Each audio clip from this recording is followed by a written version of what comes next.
तो देखिए region wise भी हम आपको समझा रहे हैं कौन से रीजन में उत्तर प्रदेश के किस पार्टी का जलवा कायम हुआ है। बात कर लेंगे अवध क्षेत्र की और यहां पर कुल कितने वार्ड हैं और वो वार्ड कैसे बटे हैं आपको बताते हैं। यहां पर हैं 1929 वार्ड। बीजेपी ने यहां पर 166 वार्ड पर जीत हासिल की है। 286 पर समाजवादी पार्टी ने, 89 पर बीएसपी, कांग्रेस 15 पर और 373 पर यहां पर हैं अदर्स। तो ये है अवध का पूरा लेखा जोखा। हम सीधा रुख करेंगे लखनऊ का। मेरे सहयोगी विवेक त्रिपाठी इस वक्त जुड़ गए हैं। विवेक, अवध के नतीजों पर अब हम चर्चा करें क्योंकि अब देखिए फाइनल आंकड़े सामने आ चुके हैं। तो अवध में भी भारी झटका भारतीय जनता पार्टी को लगा है क्योंकि सिर्फ 166 सीट ही बीजेपी जीतने में कामयाब हो पाई है और यहां पर कड़ी शिकस्त दी है समाजवादी पार्टी ने।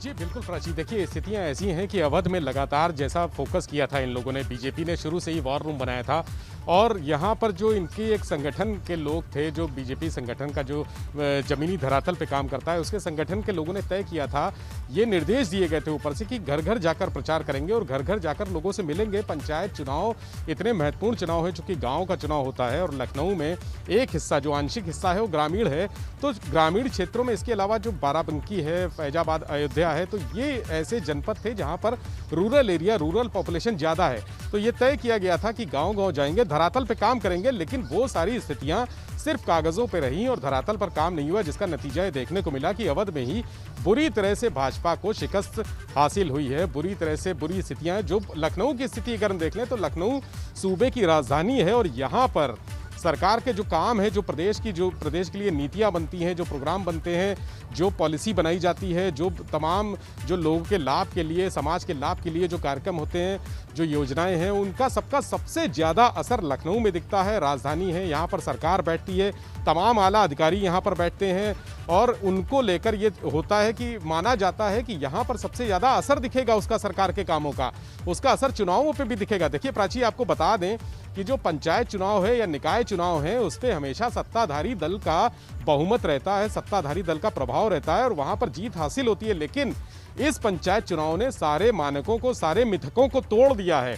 जैसी स्थिति सामने आई है कि भाजपा सिर्फ लखनऊ में ही नहीं, प्रदेश में हर जगह पर पिछड़ी है, तो लखनऊ में ये माना जाता है कि यहाँ पर तो कम से कम स्थिति बेहतर रहेगी, लेकिन यहाँ भारतीय जनता पार्टी चौथे स्थान पर आई है। पहले स्थान पर समाजवादी पार्टी है, फिर बसपा है और निर्दलीय सबसे ऊपर है। निर्दलीय की स्थिति बड़ी मजबूत पूरे प्रदेश में आई है। 1200-1250 के आसपास निर्दलीय चुनाव जीते हैं। लखनऊ में भी 7 निर्दलीय सीटें मिली हैं और भाजपा को सिर्फ 3 सीटें मिली हैं, जो ये दिखा रहा है कि कहीं ना कहीं पार्टी के लिए आक्रोश था मन में लोगों के। लोग पार्टी से दूर हो रहे हैं। जिस तरह से 2017 में सत्ता सौंपी लोगों ने भाजपा को, विधानसभा चुनाव में भाजपा ने एक तरफा जीत हासिल की और 300 पार का आंकड़ा था, लेकिन यहाँ पर अब की स्थिति ऐसी हो गई है कि अब की जो आगे 2022 के विधानसभा चुनाव होने हैं, उसमें तमाम अब चिंतन करना होगा, मनन करना होगा कि इस चुनाव ने, ये जो आईना है, जो उदाहरण है कि आपसे पार्टी से लोग दूर जा रहे हैं, भाजपा से लोग दूर जा रहे हैं और विकल्प के तौर पर उन्होंने सपा को चुना है। देखिए सपा ने बहुत कोई बेहतर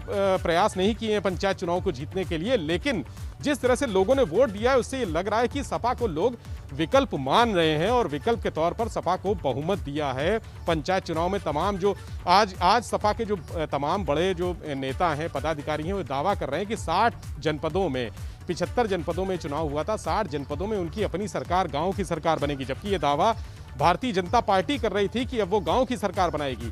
उनका दावा तो खारिज हो गया, लेकिन समाजवादी पार्टी इस समय, आज की जो स्थिति है, 60 जनपदों में दावा कर रही है कि समाजवादी पार्टी की गांव की सरकार बनेगी।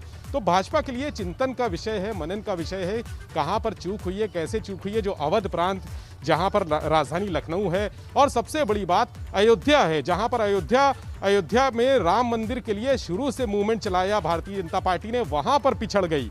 तो आप सोचिए कि राम मंदिर का मुद्दा बड़ा नुकसान है विवेक भाजपा के लिहाज से। और अब देखने वाली बात ये होगी कि भाजपा अब इन नतीजों को देखते हुए क्या बदलाव करती है, उसकी रणनीति में क्या तब्दीली आती है।